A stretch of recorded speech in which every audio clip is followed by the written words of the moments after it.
네, 안녕하세요. 오토플레입니다. 저는 지금 기아의 새로워진 2024 K5 하이브리드를 만나보고 있습니다. 사실 워낙에나 우리나라에서 널리 알려진 중형 세단이에요. 오히려 소나타보다 이제는 더 높은 인지도를 갖고 있고 더 높은 선호도를 자랑하는 기아의 중형 세단인데요. 여기에 하이브리드 파워트레인을 더했습니다.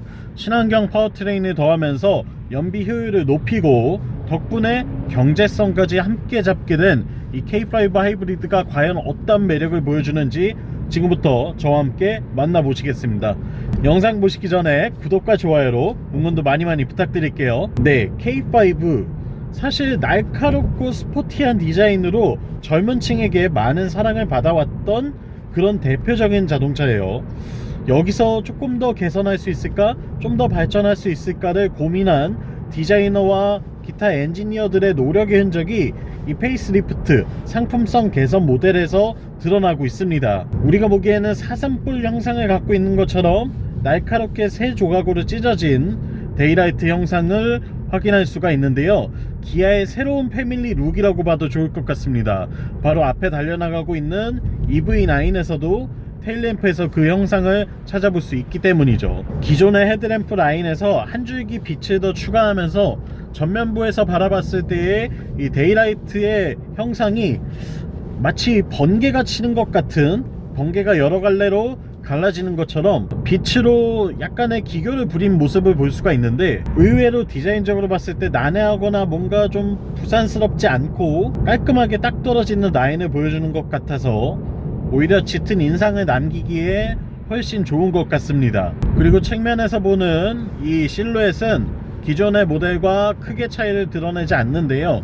램프류의 변화와 범퍼 디자인의 약간의 변화만 거쳤을 뿐이지 기존의 A필러, B필러, C필러로 이어지는 차의 전체적인 디자인, 외형적인 부분은 그대로 유지하고 있는 모습을 볼 수가 있죠. 그리고 후면부에는 테일램프 디자인의 약간의 변화가 또 생겼어요. 역시 테일램프도 하단으로 이렇게 한 줄기 내리는 모습을 확인할 수가 있는데요. 구형 모델이 마치 점선처럼 이어지는 테일램프를 갖고 있어서 신선하기는 한데 저게 신선할 뿐이지 어딘가 좀 어색하다, 저 고장난 거 아니야? 불이 왜 들어오다 나가다 하지?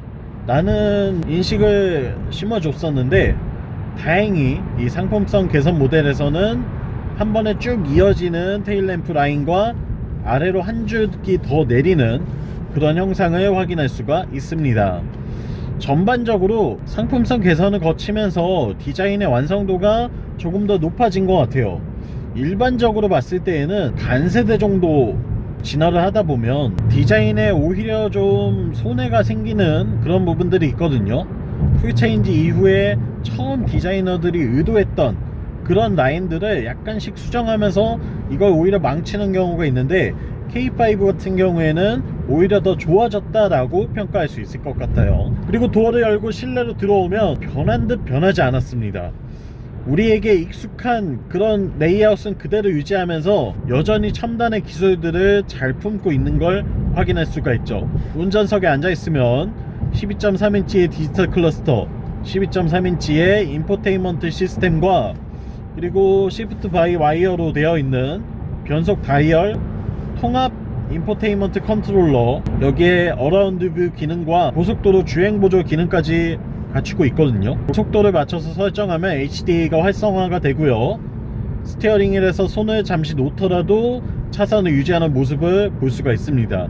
하지만 이 기능을 계속 사용하기 위해서는 이렇게 손을 스티어링 휠 위에다가 잡고 있어야 한다는 거 잊으시면 안 되겠고요. 차선 유지나 앞차와의 거리 간격 유지는 굉장히 똑똑하게 잘 해내고 있습니다.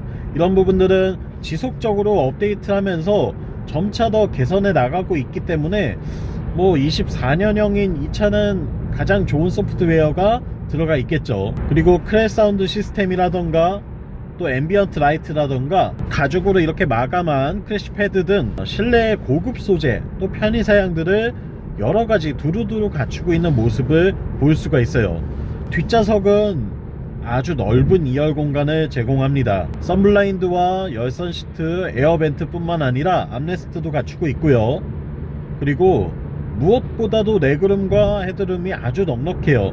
그래서 성인이 탑승하더라도 전혀 부족함을 느낄 수가 없습니다. 매우 만족스러워요. 또한 유리를 이중 접합 유리로 사용을 하고 있는데요, 방음 성능이 꽤 뛰어납니다. 실내 정수성을 높이기 위해서도 좀 많은 노력을 기울였음을 확인할 수가 있네요. 네, 외관 디자인과 실내 편의사양, 공간 이런 것들에 대해서 살펴봤다면 사실 퍼포먼스를 보지 않을 수가 없겠죠. 이 차의 핵심은 퍼포먼스에 있다고 해도 과언이 아닙니다. K5 하이브리드 2.0L 가솔린 자연흡기 엔진으로 152마력을 내고요, 여기에 전기 모터가 더해지면서 52마력 정도를 추가합니다. 따라서 이 모터와 엔진이 합쳐진 시스템 합산 출력은 한 200마력 정도가 나온다고 보시면 돼요. 사실 중형 세단 2000cc급 가솔린 엔진이 160마력대를 내니까 그보다 거의 40마력 정도가 더 높아진 셈이에요. 그만큼 더 잘 나가겠죠. 당연히 제로백 수치도 잘 나옵니다. 제가 확인한 바로는 거의 8초 전후 정도 나오는 것 같아요. 물론 이제 상황에 따라서 조금 달라질 수는 있겠지만, 네, 8초 전후의 제로백이라고 한다면 일단은 일상주행을 하는 데 있어서 아쉬움을 느낄 겨를은 전혀 없다고 봐도 되겠죠. 가속 성능이 뛰어난 만큼 시내 주행에서도 답답함 없이 내가 원하는 대로 달려나갈 수가 있습니다. 추월 가속이라던가 또 급하게 속도를 붙여야 하는 상황에서도 답답함을 전혀 느끼지 않고 주행을 할 수가 있다는 게 꽤나 큰 메리트가 되는 것 같아요. 여기에 가솔린 엔진보다 더욱더 즉각적으로 반응해주는 전기 모터가 붙어 있다 보니까 이 발진 가속뿐만 아니라 정숙성이 더 높아졌어요. 처음에 출발할 때에 전기 모터가 자연스럽게 힘을 더하고 어느 정도 속도가 붙으면서 실내에 소음 유입이 좀 있을 때에는 엔진이 자연스럽게 개입을 하거든요. 그러니까 전기 모터가 먼저 좀 처음에 운전자가 스트레스를 받지 않도록 부드럽게 가속을 한 다음에 엔진이 여기에 힘을 더해요. 그래서 우리가 2000cc급 내연기관 자동차를 타는 것보다 훨씬 더 부드럽게 달려나갈 수 있다는 것 뿐만 아니라 감속을 할 때는 이렇게 회생 제동 기능을 쓰면서 전기 모터가 발전기 역할을 해서 배터리에 전기를 다시 채워주거든요. 우리가 일반적으로 내연기관 차 탈 때는 브레이크를 밟으면 브레이크 패드가 디스크를 잡으면서 그냥 열 에너지로 싹 다 없어지는데, 하이브리드 자동차는 그 제동할 때 발생하는 에너지도 다시 배터리에 충전을 합니다. 그리고 다시 가속을 할 때 쓰게 됩니다. 이래서 연비가 좋아지는 거거든요. 이 기술이 좀 더 적극적으로 들어가 있어요. 지금 이 차 같은 경우에는 회생제동의 정도를 운전자가 정할 수 있습니다. 레벨 1, 2, 3 이렇게 원하는 대로 정할 수 있고 오토 모드로 둘 수도 있기 때문에 내가 원하는 정도에 따라서 브레이크 감속을 페달을 밟지 않고 이 패들 시프트만으로도 할 수가 있게 되는 거죠. 웬만한 일상주행에서는 이렇게 패드를 이용해서 회생제동을 하게 되면 충분히 감속이 되기 때문에 운전자가 거의 브레이크 페달을 밟을 일이 없어집니다. 요것도 환경을 생각하는 운전이 될 수밖에 없죠. 일단 브레이크 페달을 밟지 않으니까 분진이 나지 않아서 환경 오염을 일으키지 않고요. 그리고 제동하는 데에 쓰는 에너지를 다시 배터리에 충전했다가 모터를 가동하는 데 쓰니까 마치 전기차처럼 활용을 할 수가 있게 되는 부분이 생기는 거죠. 또한 이번 K5에는 조금 특별한 기능들이 들어가 있습니다. 바로 E-라이드와 E-핸들링이라고 하는 기능인데요. 일렉트릭 라이드, 일렉트릭 핸들링인 셈이죠. 전기 모터가 달려있기 때문에 우리가 코너를 돌거나 또 과속 방지턱을 넘거나 감속 가속을 할 때에 모터가 스스로 개입을 하면서 조금 더 승차감을 부드럽게 만들어주는 겁니다. 과속 방지턱을 넘기 전에는 약간 모터가 힘을 주면서 앞바퀴를 살짝 들어주는 역할을 해서 방지턱을 보다 스무스하게 넘어갈 수 있게 해주고요. 코너를 돌아서 탈출할 때에도 모터가 힘을 조금 더 보태주면서 훨씬 더 깔끔하게 마치 코너를 돌아 나가는 것처럼 그런 작용을 해주는 기능이라고 볼 수 있는데, 이게 굉장히 똑똑한 기술이에요. 확인할 때마다 놀라게 되고 아주 만족도가 높습니다. 때문에 K5는 하이브리드가 일반 내연기관보다 승차감이 훨씬 더 좋습니다. 주행 감각도 훨씬 더 마음에 들고요. 내연기관이 뭔가 아쉬운데 라고 느꼈던 분이라면 반드시 하이브리드 선택하셔야 될 것 같아요. 연비뿐만 아니라 승차감도 좋아집니다. 승차감 얘기를 하다 보니까 서스펜션에 대해서도 말씀드려야 되겠죠. 서스펜션 세팅은 일단은 부드러운 쪽에 가깝습니다. 아주 컴포트 세팅으로 되어 있고요. 그러면서도 고속주행 시에 주행 안정감을 해치진 않아요. 좀 가속 페달에 힘을 주고 스포츠 모드로 달려나간다 하더라도 어느 정도까지는 받쳐주는 모습을 확인을 할 수가 있죠. 그렇기 때문에 이 정도라면 일상주행용 세단으로 쓰는 데 있어서는 뭐 전천후다 라고 말씀드릴 수 있겠고요. 내연기관 K5보다 더 잘 나가고 승차감 더 좋고 연비 훨씬 좋고 모든 걸 다 갖췄다고 해도 과언이 아닐 것 같아요. 그리고 이 연비 같은 경우에도 제가 지금 영상을 찍는 동안 기록하고 있는 평균 연비는 보시는 바와 같이 리터당 17.9km가 나오고 있습니다. 여기에 제가 이 차를 타는 동안 전체 연비는 지금 총 440km를 주행했고요. 리터당 18.2km가 나오고 있어요. 이 차의 공인 연비가 17.1km 정도 되거든요.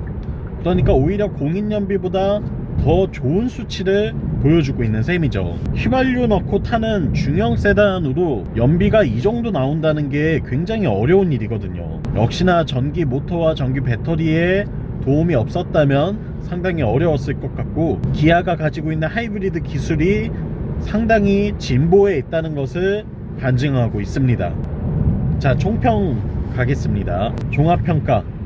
기아 K5 하이브리드 공간 상당히 넓고 디자인 스타일리시하고 편의사양 너무나 충분하게 들어있고 엔진에 힘을 보태주는 전기 모터가 아주 똑똑하게 작용하면서 가속 성능, 승차감, 연비까지 이 세 가지 모두 다 잡고 있습니다. 적어도 여러분들이 국산 중형 세단 구입하려고 보고 계신다면 어떤 디자인을 선택하실지 모르겠어요. 그건 개인의 취향이 녹아있는 부분이니까요. 하지만 이 파워트레인만큼은 하이브리드를 꼭 추천드리고 싶습니다. 반드시 시승 한번 해보시고요. 나한테 맞는 차인지도 한번 보시면 좋을 것 같아요. 여러분들이 좋은 차 구입하셔서 오래오래 안전하게 타셨으면 좋겠고요. 전 다음 시간에 또 재미있는 자동차의 시승기로 돌아오겠습니다. 구독과 좋아요로 응원도 많이 부탁드리고요. 다음 시간에 또 만나요. 안녕.